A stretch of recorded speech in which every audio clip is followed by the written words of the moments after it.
नमस्कार साथियों, आइए हम सब अध्ययन करते हैं लघु सिद्धांत कौमुदी के अंतर्गत अनुदित सवर्ण से चा अप्रत्यय इस सूत्र का। अनुदित सवर्ण से चा अप्रत्यय वार्तिक दिया है प्रतीयते विधीयते इति प्रत्यय। प्रत्यय क्या है? जो प्रतीय हो। ठीक, प्रत्यय की उत्पत्ति अगर हम कहेंगे तो क्या कहेंगे? प्रतीयते विधीयते इति प्रत्यय है। ठीक, फिर है अविधीयमानो अनुदित च सवर्णस्य संज्ञा स्यात्। अविधीयमान अण और उदित वर्णों की क्या है? सवर्ण संज्ञा होती है। अत्रैव अण परेण ऋकारेण। अत्रैव अण, यहाँ अण जो है परे होता है। केवल अण इसी सूत्र में, महत्व सूत्र में, जैसे अण प्रत्याहार कहाँ से लिया जाता है? आयुण का आ होता है और एक आयुण का ड़ा होता है। दूसरा एक अण प्रत्याहार होता है अण आयुण का आ और दूसरा लन का ड़ा। तो अभी हम इसको जब परिभाषित करेंगे, आप व्याख्या में समझेंगे तो ज्यादा समझ में आएगा। तो अत्रैव वो अण परेण ऋकारेण, यहाँ कुचु टुतु पु एते उदिता, यहाँ से प्रश्न बनता है। कुचु टुतु पु ये उदित वर्ण कहलाते हैं। तदेवं आ इत्य अष्टादशा नाम संज्ञा। इस प्रकार आ 18 प्रकार के आ की जो है बोधक होता है। तथैव उकारौ अकारौ, तथैव इकारौ उकारौ, यानी इसी प्रकार क्या है? इकार यानी ह्रस्वी और उकार का भी होता है। ऋकार 63, रि जो है 13। देखिए ध्यान दीजिएगा, 18 प्रकार के होते हैं। उसी प्रकार ई भी 18 प्रकार का और उ भी 18 प्रकार का होगा।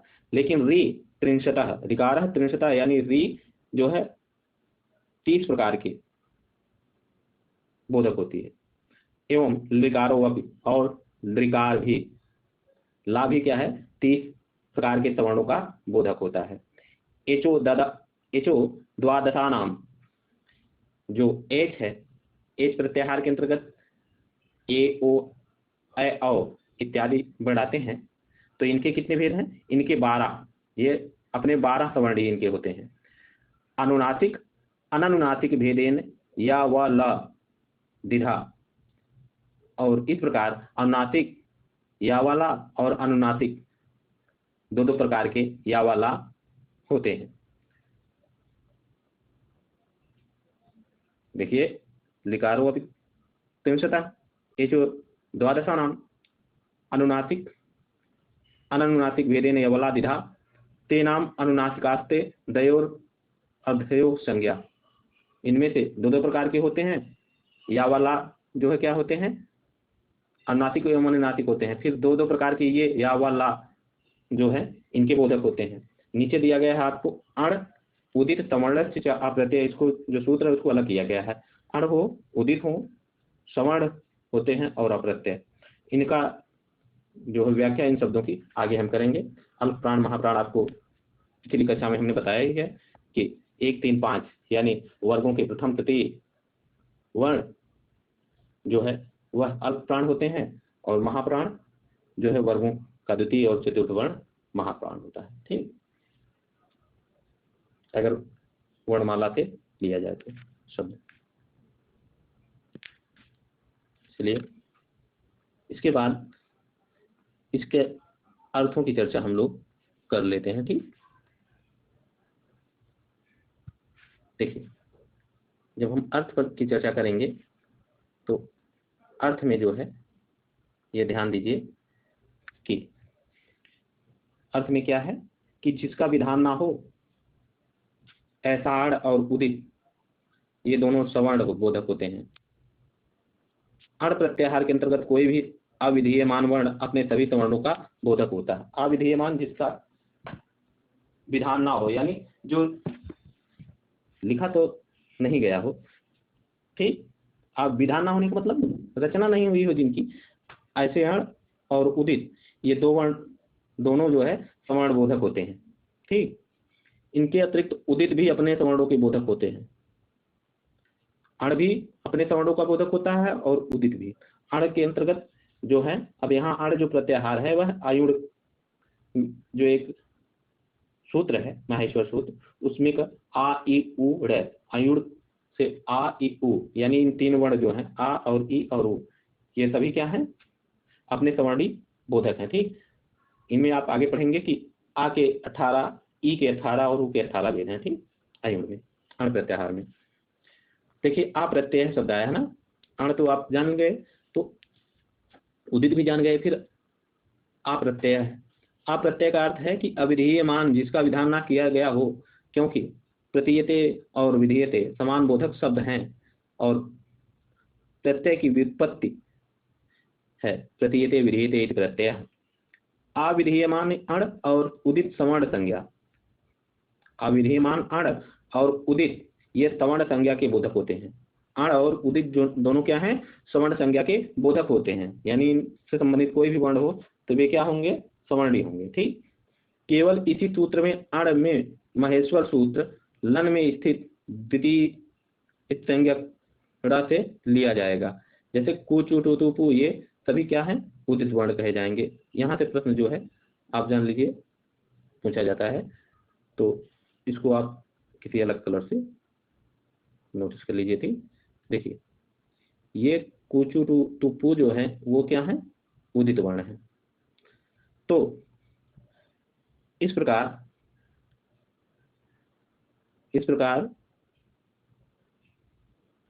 आ के 18 प्रभेदों का बोधक होता है। आ जो है अपने 18 प्रकार के आ का बोधक होगा। अभिप्राय यह है कि आ अपने सभी सवर्णों अर्थात 18 प्रकारों का बोधक होता है। इसी प्रकार ई और उ भी अपने 18 प्रकार के बोधक होते हैं, यानी ई 18 प्रकार के और उ 18 प्रकार के। अगर पूछ लिया जाए इनके कितने प्रकार होंगे, ठीक, तो आ ई उ इन तीनों के 18 प्रभेद हैं, 18 प्रकारों का बोधक होता है इनसे। ठीक, री 30 प्रकार के सवर्णों का बोधक होती है और इस प्रकार ला भी 30 प्रकार के सवर्णों का बोधक होता है। एच यानी ए आई ओ औ 12 प्रकार के सवर्णों का बोधक होता है। अनुनासिक और अनुनासिक भेद से या व ला 2 प्रकार के होते हैं और इस प्रकार अनुनासिक या व ला अनुनासिक एवं अनुनासिक एवं अनुनासिक 2 प्रकार के या व ला के बोधक होते हैं। ठीक, अनुनासिक और अनुनासिक की इस भेद से या व ला क्या पर होते हैं, 2 प्रकार के होते हैं। अब अगर हम इस सूत्र की जो ऊपर हमने पढ़ा अणुदित समर्थ शिक्षा अप्रत्यय, उसकी व्याख्या करें तो कुछ इस प्रकार है कि जिस का विधान किया जाए अर्थात जो विधेय हो वह प्रत्यय कहलाता है और जो अविधेयमान हो वह क्या होता है, अप्रत्यय। आगे आने वाले इको यण सूत्र में इक के स्थान में यण का विधान किया जाता है, अतः यण विधेय होने से प्रत्यय है, इक का विधान नहीं किया गया है, अतः इक अविधेयमान होने से अप्रत्यय है। यहाँ अप्रत्यय सूत्र को पढ़ने का तात्पर्य क्या है, आगे जो संधि हम पढ़ेंगे तो यण संधि एक है, तो इको यणज सूत्र है उसका। ठीक, तो उसमें जो इक के स्थान पर यण हो जाना होता है, ठीक, इक के स्थान में यण का विधान होना होता है, वह यण विधेय हो जाता है, इसलिए वह प्रत्यय है। ठीक, यण क्या है, एक प्रत्यय है, जबकि इक का विधान नहीं होता, इसलिए इक अविधेयमान होने से अप्रत्यय है। तो यहाँ प्रत्यय अप्रत्यय आप समझ गए। ठीक, अविधेयमान अण तथा उदित अपने एवं अपने सवर्णों के बोधक होते हैं। अपने यानी जैसे छोटा आ अपने कह देने से, आ कह देने से मात्र छोटा आ ही नहीं, उसके जो 18 भेद हैं सभी का बोध हो जा रहा है, उसमें से कोई भी हो। ठीक, प्रकृति स्थल में अण प्रत्याहार में द्वितीय संज्ञक अण गृहीत होता है, प्रथम नहीं। प्रकृति स्थल में अण प्रत्याहार में द्वितीय संज्ञक ड़ा गृहीत होता है, प्रथम नहीं। इस प्रकार अण के अंतर्गत सभी स्वर तथा ह य व र एवं ला वर्ण गृहीत होते हैं। देखिए जो अण हम पढ़ रहे हैं, जिसका अध्ययन कर रहे हैं, वो अयुण का आ ही केवल नहीं है, आ ई उ उड़ का अण नहीं है, बल्कि अयुण का आ है और लन का ड़ा है। ठीक, तो इस प्रकार अण के अंतर्गत कितने आ जाएंगे वर्ण, सभी स्वर आ जाएंगे 9 वर्ण, और हा या वा और रा और ला ये होते हैं। ठीक, अगर पूछा जाए अण के अंतर्गत आने वाले वर्ण, ठीक, ये सूत्र जो दिया है अणुदित समवर्णस्य चा प्रत्यय है। अगर पूछ लिया जाए इसमें अण के अंतर्गत परिगणित वर्ण हैं, ऐसा भी प्रश्न पूछ लिया जाएगा, तो इसमें सभी स्वर वर्ण और हा या व रा और ला, ये 5 वर्ण। ठीक, 9 5 कितने हो गए?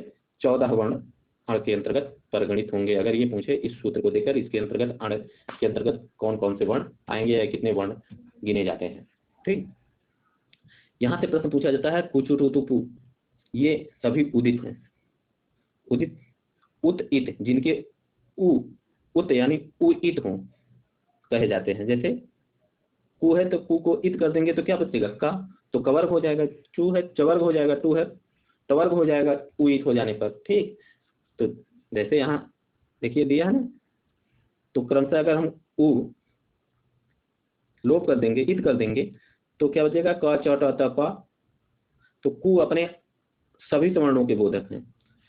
कु जो है अपने सभी सवर्णों का बोधक है, यानी कवर्ग के अंतर्गत जितने वर्ण आते हैं सबके।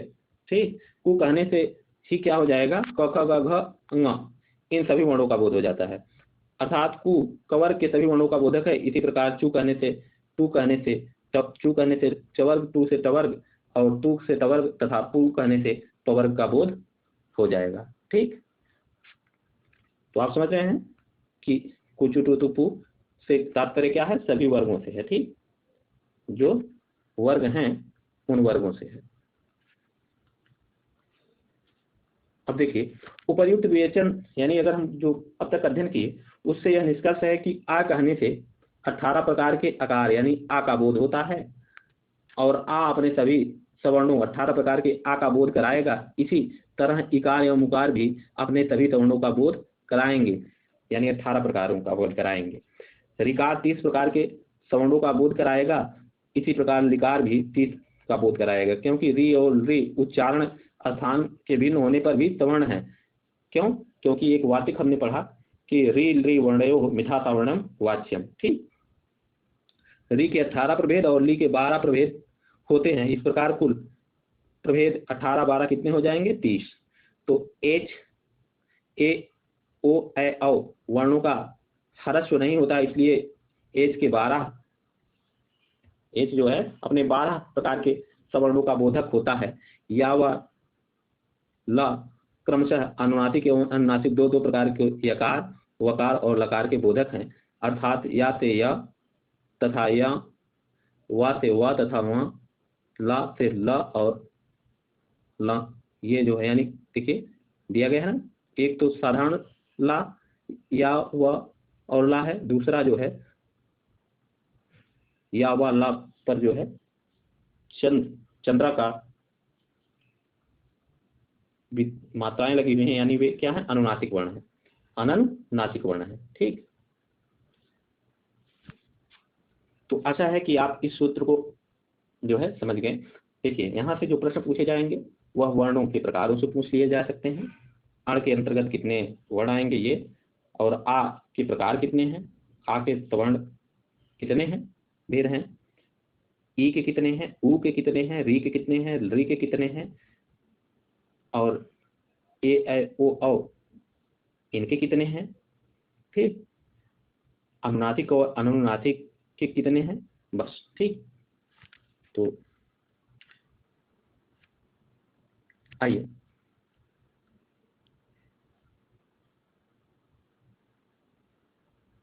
आगे जो है परसन्निकर्ष संहिता हम लोग अगली कक्षा में पढ़ेंगे, क्योंकि कक्षा लंबी होगी तो आप सब उठ जाएंगे और ध्यान से पढ़ेंगे।